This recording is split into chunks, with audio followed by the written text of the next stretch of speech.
Hi friends, just today I am going to discuss some classifications problem. So let's see, in a machine learning, just whenever we are apply some CSV format data, and now I want to apply SVM classifications. So let's say we are taking a iris exam data sets and reading from a CSV file. The name of this file like a CSV,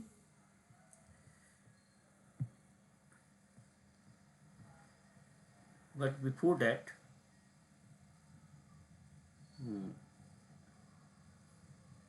let's just see here.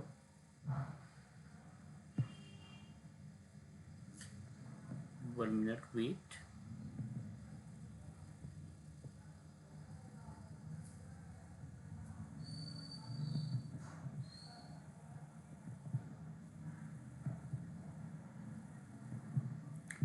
Yeah, let's see here.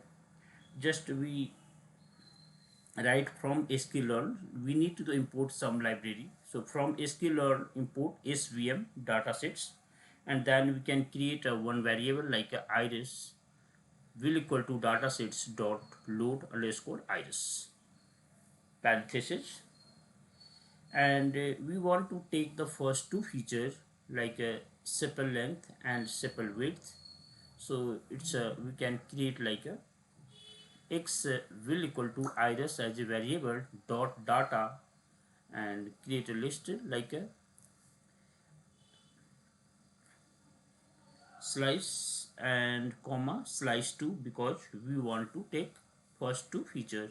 One is the sepal length, another is sepal width. After that, y iris dot target, what is your target variable? So our target variable, just like we are taking a 0 setosa versicolors, and third is virginica. These are the types of the flowers. So this is a target variable, so it has been created like a species.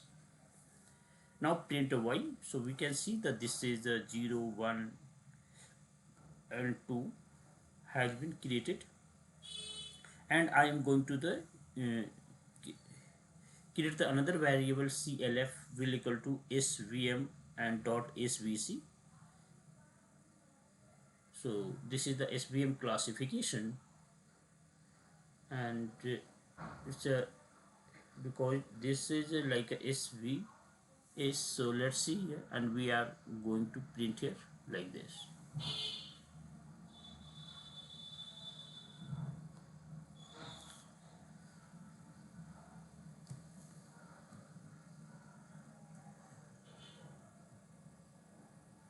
So I am printing here like so.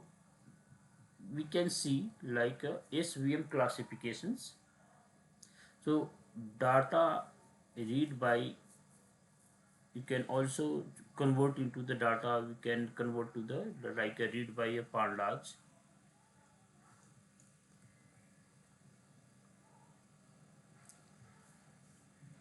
and we have printed like this. You can see here. Next way, just if I am like if I want to see here, mm, if you want to see like shapes, heads, tails, and describe these data. So from sklearn import SVM datasets, from import pandas, and from matplotlib import pyplot, from panda.plotting import scatter underscore matrices form, and df as a variable, and because data has been presented like a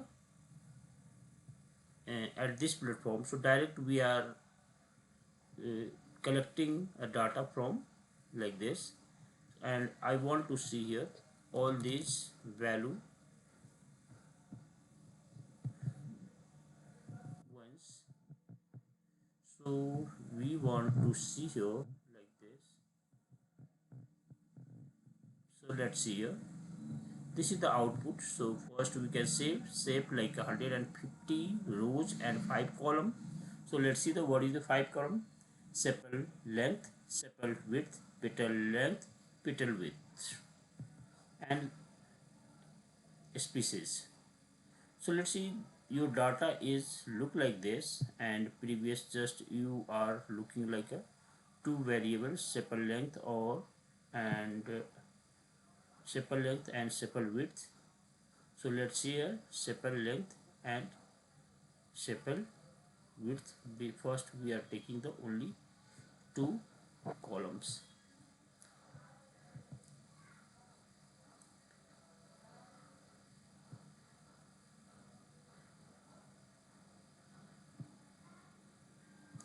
And next, if I want to write something, can say here,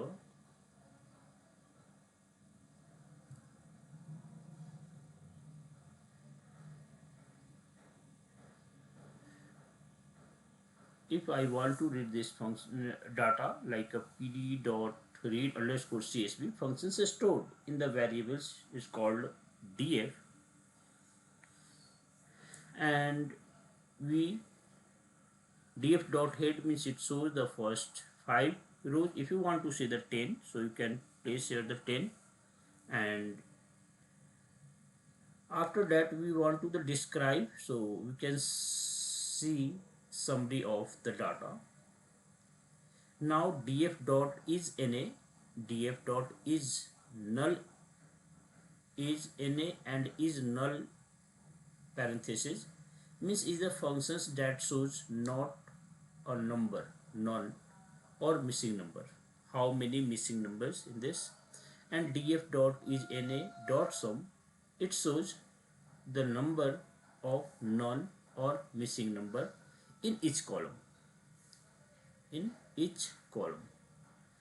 Df dot is na dot sum, it shows the total number of none in missing number of data. So if you are putting like a is na dot sum and dot sum, so it shows the total number of none or a missing number of the data.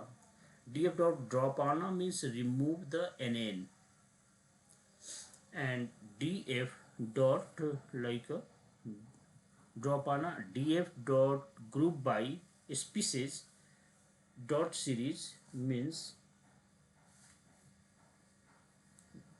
it's a like a group by and dot, it shows the number of the each species, it shows the number of the each species.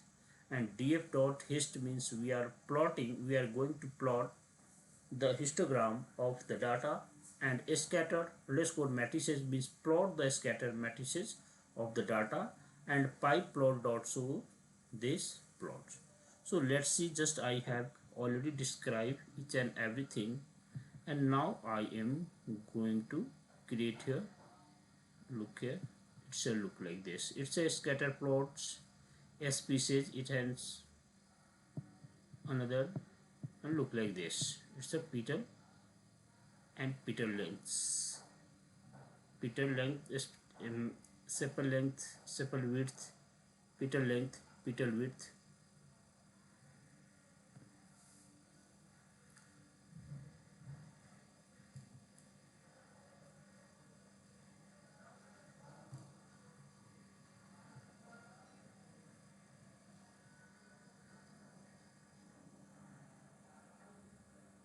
So we can say here, and in this histogram like a plot, top the matrix is scattered plot, and bottom to the previous diagram here. So in the histogram the y-axis shows the number of samples, and x-axis shows the value of sepal length, sepal width, petal length, petal width.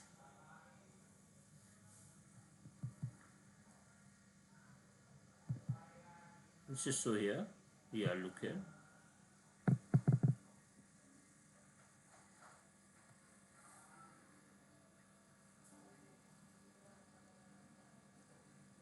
The matrix scatter plot shows the matrix 2D scatter plot of the data points with the four features like all these four features in the x-axis and all these four features in the y-axis.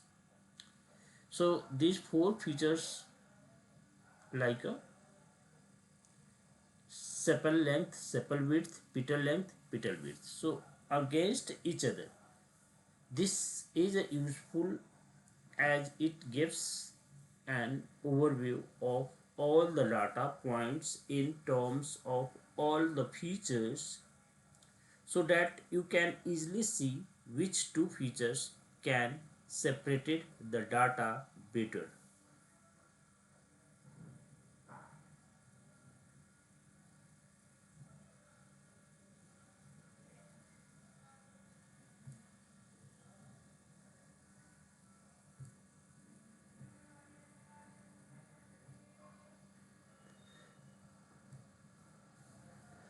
And let's see, just a scatter plot of the petal length and sepal width gives a largest separations of the points in which two groups. And in the scatter plots, the petal width against the sepal length, one group of the data was close together in the corner. So one of on the diagonals of the matrix as it is the same features against the same features, the histogram of the features is displayed instead. So let's see, just we have seen all these diagrams. Now I am going to take the another data like let's see here, it's another data.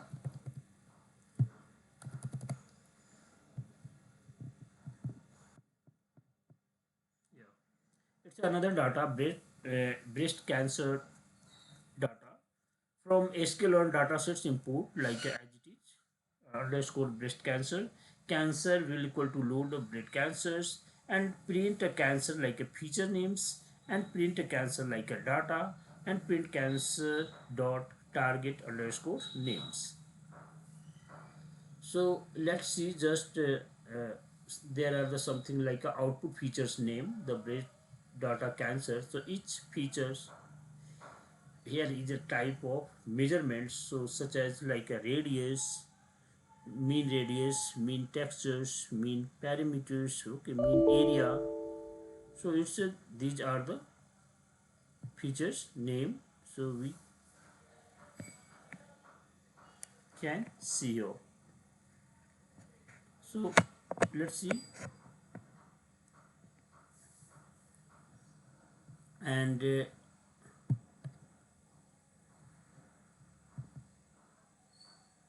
it's a, all these features name, and after that the data has been seen, and then cancer dot target names has been given. So let's see here. So after that we are using like a SVM breast cancer classifications like a import a pandas as a PD. Just we have already discussed each and everything, but one more thing, say from sklearn.model selections import trend underscore test underscore split, and from sklearn.svm import svc and cancer data. So X as a like all the features, the cancer dot data, and Y cancer dot target variable. So all the labels. So X10, X test, Y test, and 10 test split.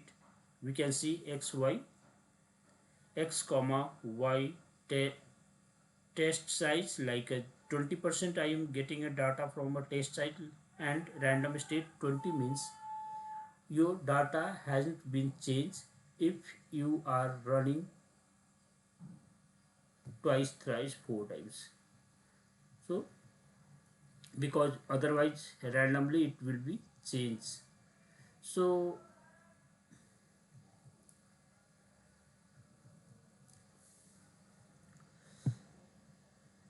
and it has been predicted like this, and now CLF will equal to SVC classifications we are using here. CLF dot fit this model uh, like X underscore train and Y underscore train. Predictions means Y predict the CLF predict like a X text, and print the confusion matrix and classifications report. From sklearn matrices import a classification report like a confusion matrix. So CM will equal to np dot array confusion underscore matrix parenthesis y underscore test y underscore predict labels will equal to 1 comma 0. Now confusions as a pd dot data frame cm and index like is cancer and is healthy. Columns means predicted underscore cancer and predicted like a healthy,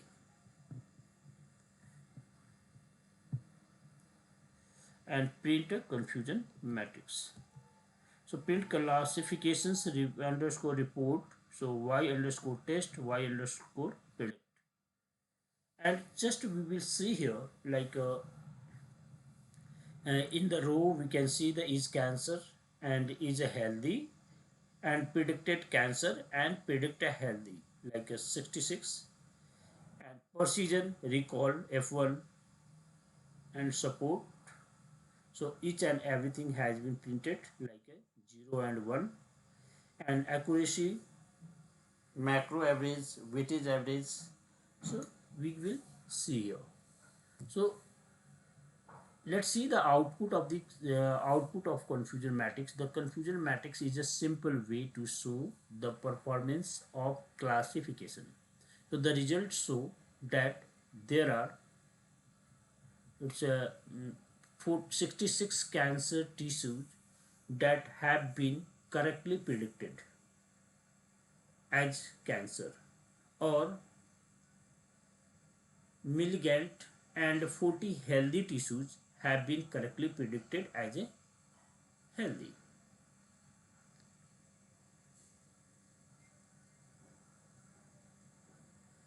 So all so there are the 8 healthy tissues wrongly predicted as a cancer and 0 cancer tissues wrongly predicted as healthy.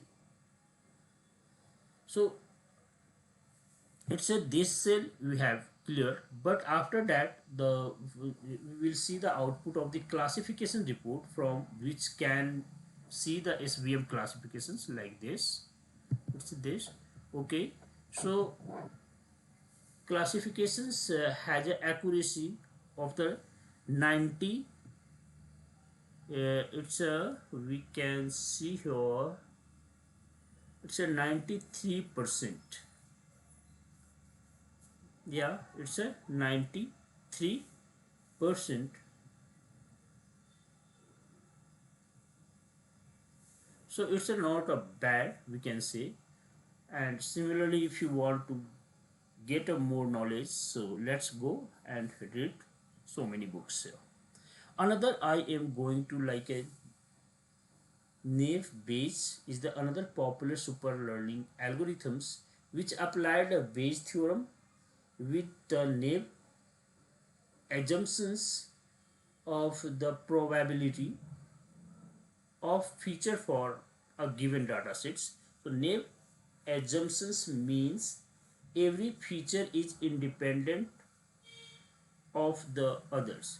So according to Bayes theorem, the probability of a class like a C happening for a given sets of feature like a X can be calculated the different methods. So like suppose if you write the P probability and a C uh, by X, so probability of C into probability of X by C divided by the probability of X. We can say the posterior will equal to period into likelihood divided by evidence.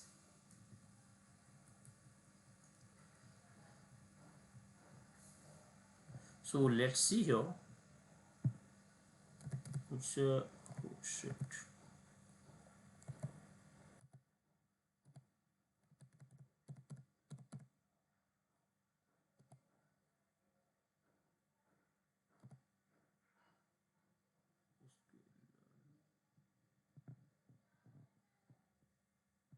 One minute.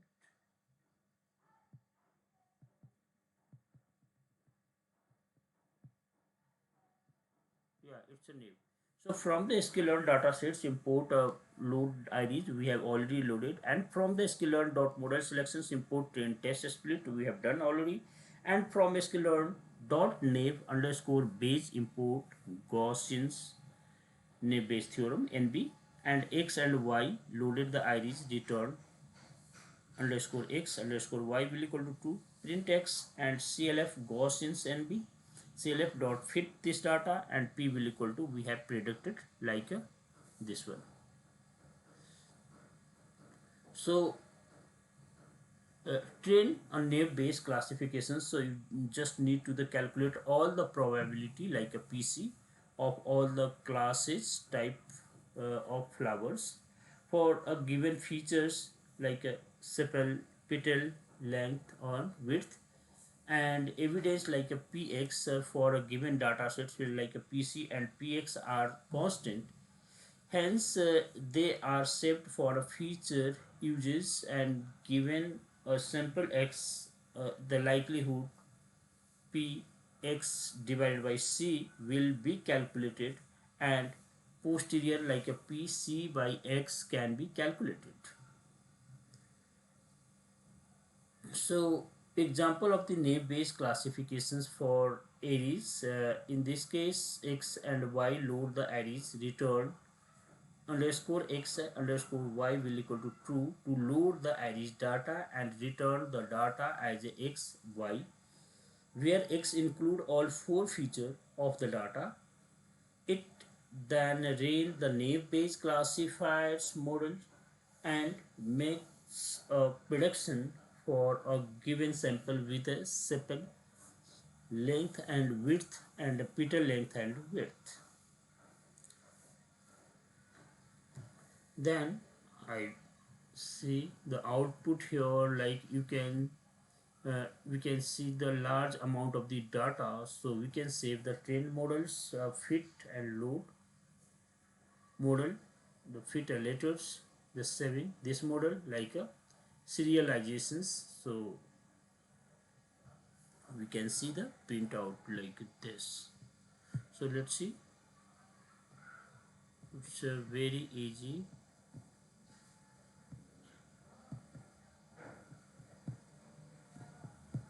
It's has been like a serialized, and we can see the output here.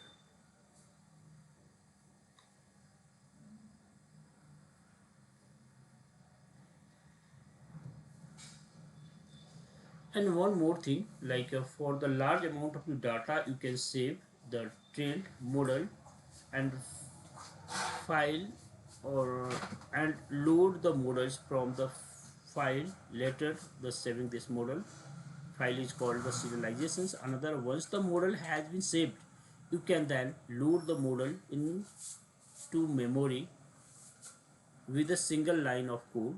Loading the model back into the workplace is called deserialized. So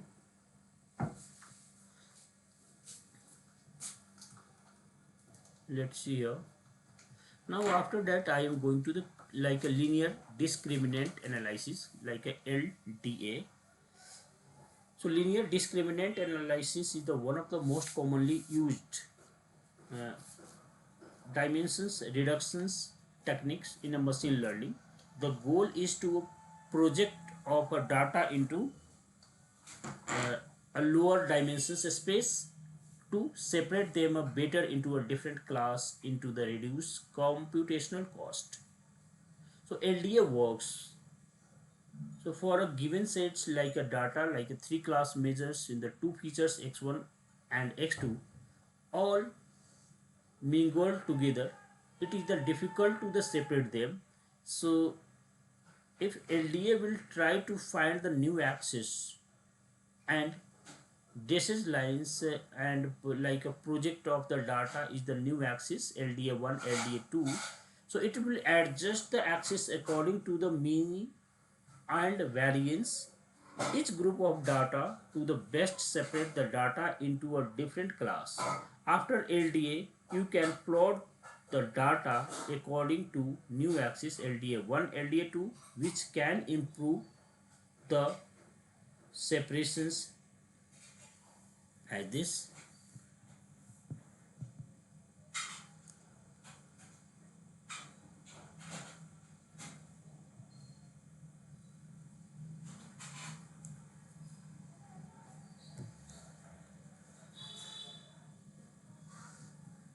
So LDA is LDA basically projects the data from one dimensions linearly into the another dimensions. Apart from LDA, there is also non-linear discriminant analysis like a quadratic discriminant analysis QDA, flexible discriminant analysis FDA, regularized discriminant analysis RDA.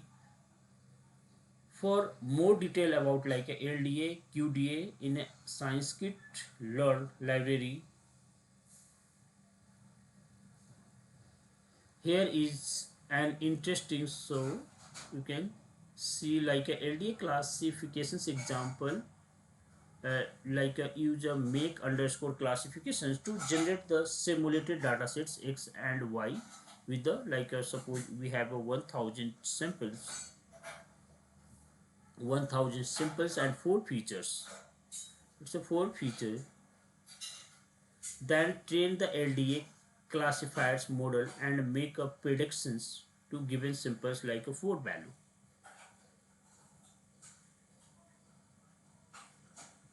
Just and I have gotten like a output this one. These are the output of these predictions. Similarly, we can apply like a principal component analysis. So let's see here the principal component analysis like is the another common dimensions reductions technique in a machine learning. Similar to LDA, the goal is also to project our data sets into the lower dimensions space. So LDA aim to create the new axis called the discriminant and maximize class separations, while the PCA aims to find the new axis called the components to maximize variance, the average of squared differences from the mean. In PCA, the number of principal components is less than or equal to the number of original variables. The first principal component will have the largest possible variance and each succeeding components in turn has the largest variance possible under the constant that is the orthogonal to the preceding components. The original data like a plot like this, this is a way, and so we can see the plot like this, the original data look like this. And after the PCA like a decompose underscore PCA in underscore components PCA. So this was the algorithm for the original data. Let's see here. And similarly it is creating the new after the PCA. We can see this figure. So it's a good and to understand this data. After that we can let's see in the PCA we can see like a PCA and LDA. So which also we can see the LDA like comparisons of the LDA and PCA. So LDA can be described as a supervised algorithms as it aims to maximize separations of the class, while PCA can describe as a unsupervised algorithms as it is ignores the class and aim to maximize the variance of the data. The author also provides a vivid explanations of the iris datasets and a Python implement of LDA with a step-by-step instruction. So if you are interested in learning the mathematical background like a LDA, and this will be the interesting if you go and read here. So let's see the total points here. The 75 correctly labeled is the 72 in this. So PCA means component axis that maximize the variance, and LDA maximize the component axis for separate class separations.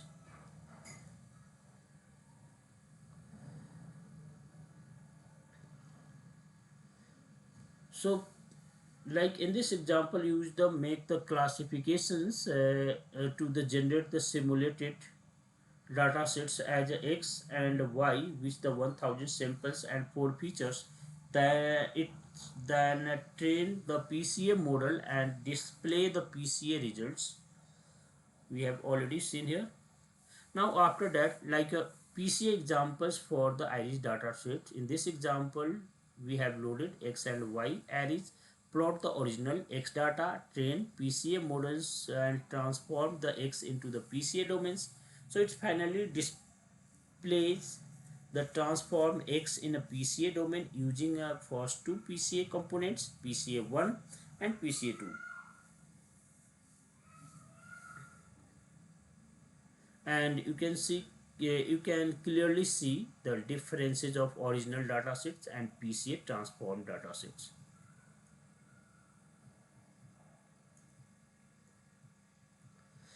After that, the decision tree. Just a decision tree, one of the most widely used non-parametric supervised learning methods, and it can use the both classifications and regressions problems.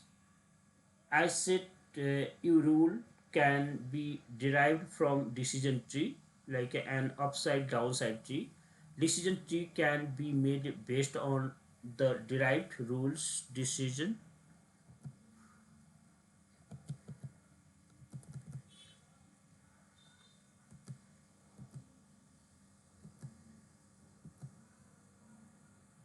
So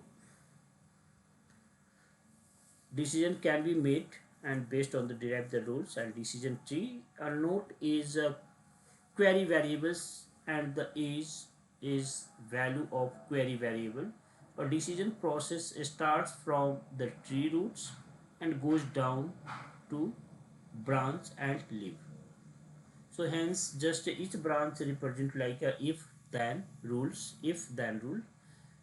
So first branch of the decision tree you can see in this figure, and if the weather forecast in the sunny and the humidity is high, then there is a no play of goal.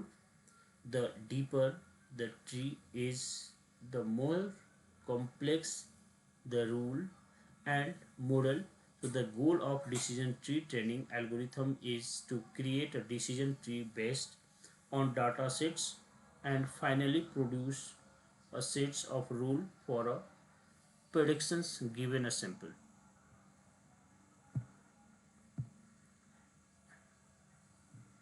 And similarly we can use like a nearest neighbor classifications. So it's a good, and now the comparison the different classifications, this is the way. And after that we will see here all outputs once. Then we use the linear regressions. We can easily understand all these are goods like a, and now I am using like a, we can create a two variables and we try to understand the linear regressions. It's a linear regressions and stats model we are applying here OLS regressions results. This is the output of OLS regression.